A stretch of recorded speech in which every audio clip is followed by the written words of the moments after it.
희망을 달래요, 영호님이. 희망까지만 듣고 그 다음 얘기로 넘어가요. 희망을 달라고. 희망을 좀 네. 저희 희망, 네, 저희의 희망은 이거죠. 무슨 희망이 있을까요? 희망, 네, 저기.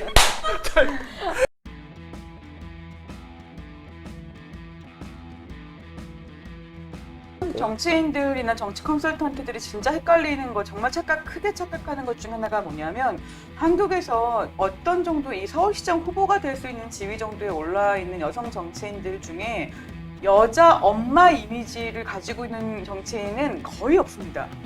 그러니까 예를 들면 추미애도 아니고요, 박영선도 아니고, 나경원도 아니고 그래요. 그리고 분수 후보라고 얘기하는 이 후보들도 다 아닙니다. 뭐 신지혜 후보, 김진아 후보, 신지혜 후보 다 아니에요. 이게 홍명수 후보다. 어느 후보들도 엄마 이미지를 가지고 사람들한테 후보할 수 없는 게 엄마 너무 바쁘기 때문에 정치할 수 없고 일단. 그러니까 사실은 여성 정치인에 자꾸 엄마 붙이면 뭔가 인기가 있을 거다. 왜냐면 엄마가 제일 인기가 있는 여성 정체성 중에 제일 인기가 있으니까 라고 생각하는 거 진짜 큰 착각이에요. 가지고 있는 이미지를 오히려 깎아먹고 오히려 사실 장점을 살릴 수 없는 박영선 후보가 갖고 있는 어떤 삼성 저격수부터 시작해서 사실 토론 굉장히 잘하고 이런 식의 이미지를 뚫고 나갈 수 없게 만들기도 하거든요. 그러니까 그만큼 뭐냐면 여성 정치인들이 똑똑하거나 말 잘하는 이미지가 선호되지 않는다라고 하는 굉장히 강력한 이 정치 컨설턴트들의 어떤 전제가 있는 거예요. 그래서 사실 이렇게 말도 안 되는 엄마 서울 주식회사, 엄마 꼭 이겨 뭐 이런 식의 얘기들이 등장하게 되는 게 아닌가. 사실 386 남성 정치인 네트워크 안에 박영선이 있는 거 아니거든요. 사실 박영선이 되는 게 별로 관심 있는 게 아니라 박원순이 복권되는 게 중요했겠죠.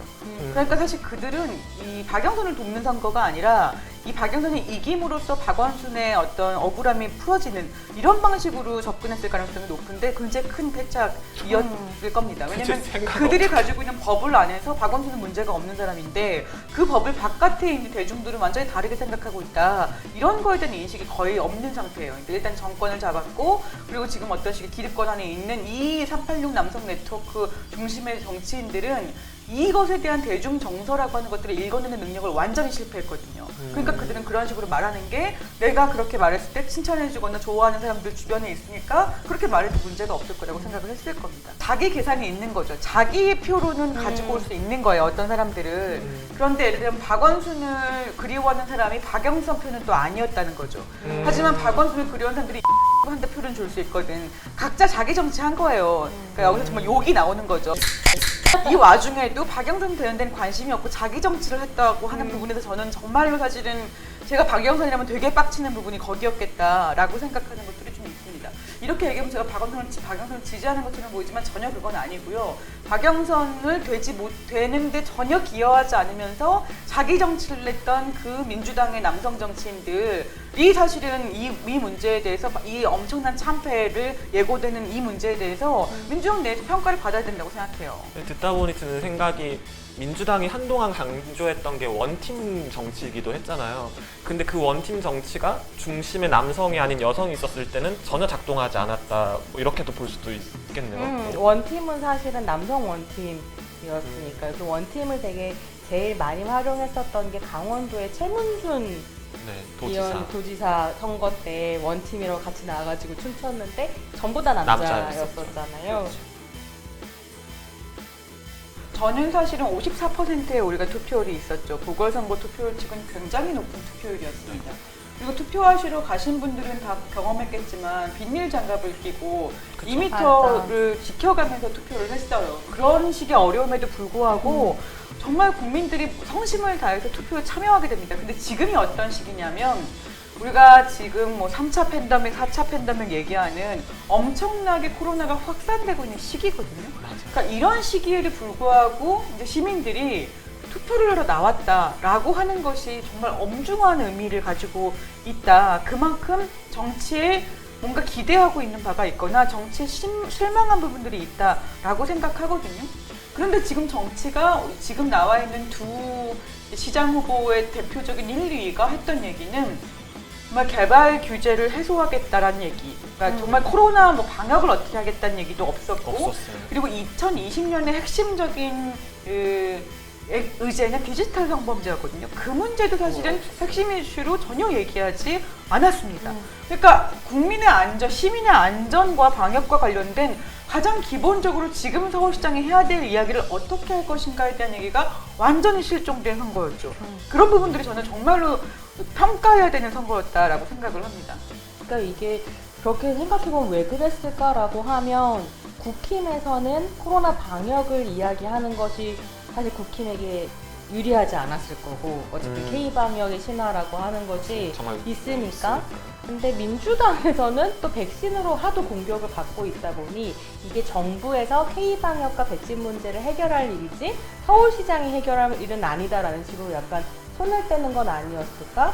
사실 정부 탓하기 되게 좋아하는데 서울시는 예산 규모가 8대2인가 9대1인가 그래요. 그러니까 서울시가 진짜 어마어마한 예산을 가지고 있어서 실제로 할 수 있는 일이 정말 많습니다.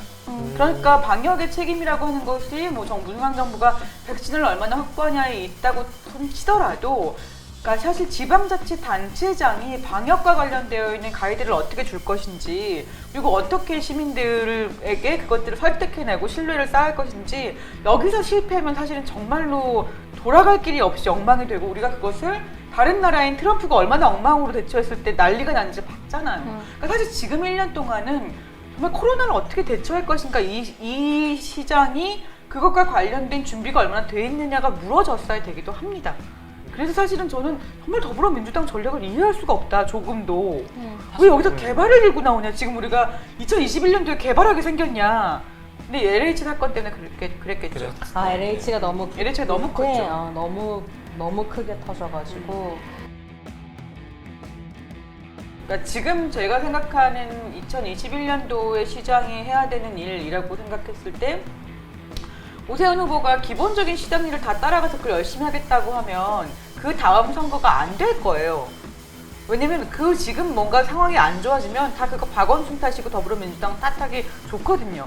근데 그것을 자기가 쓸어 담으려고 한다라고 해봤자 자기가 빛나지 않을 거라고 생각하기 때문에 사실은 저는 앞으로의 서울시장 1년이 좀 엉망이 되기는 될 수밖에 없지 않은가. 되게 슬프게도.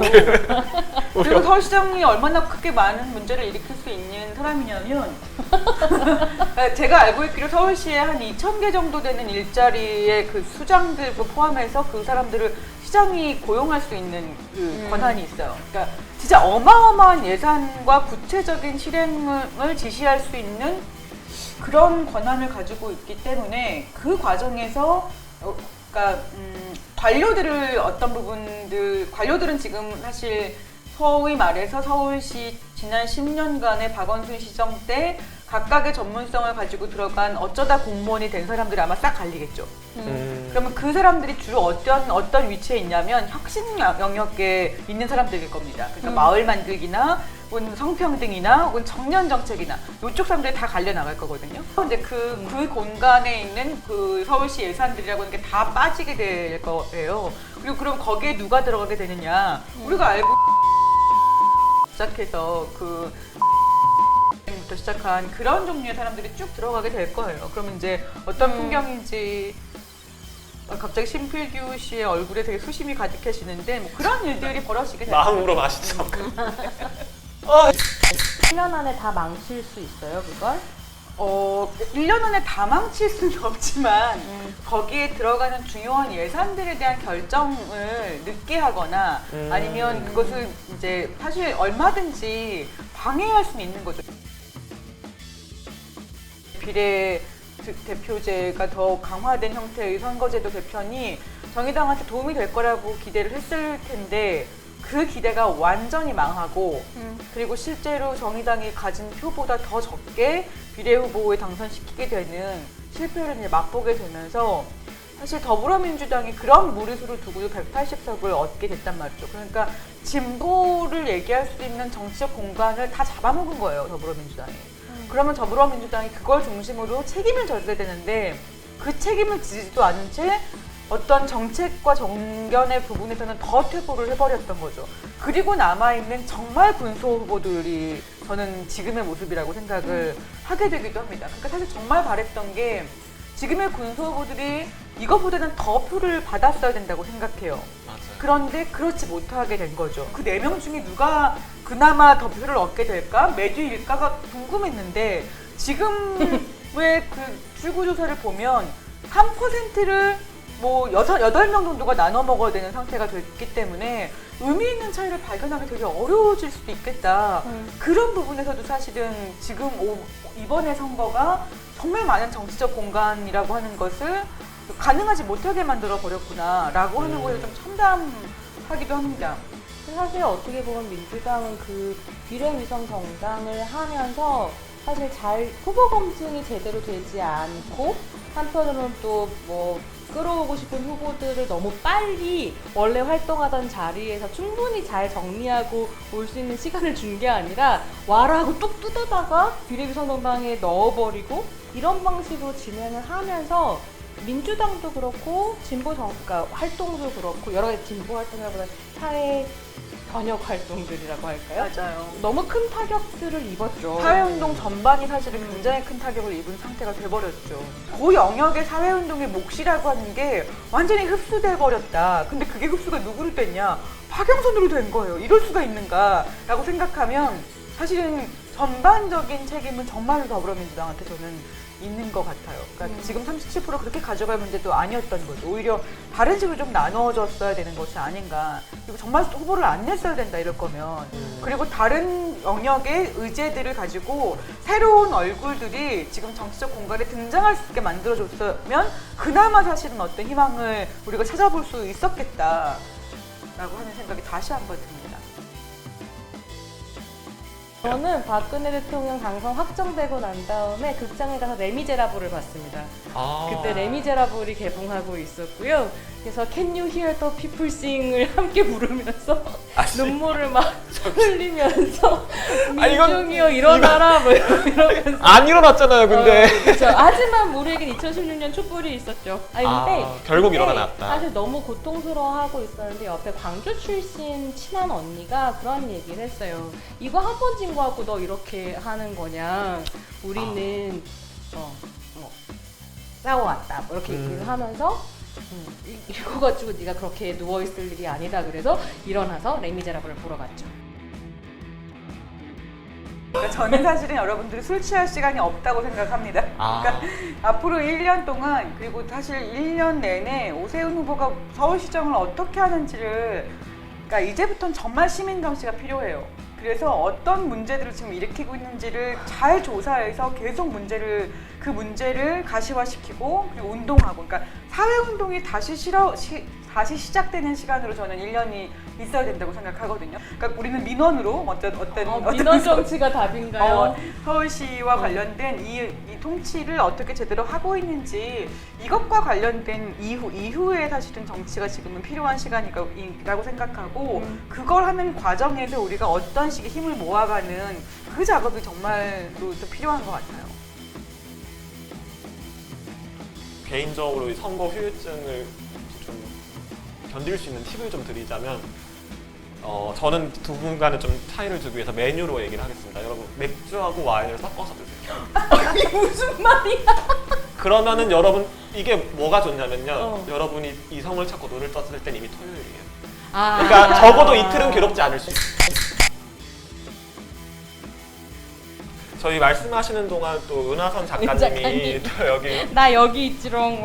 오세훈 심기르기 이름 하지 마 이런 거야 진짜.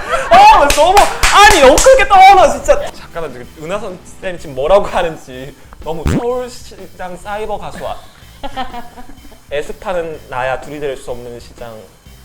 뭐?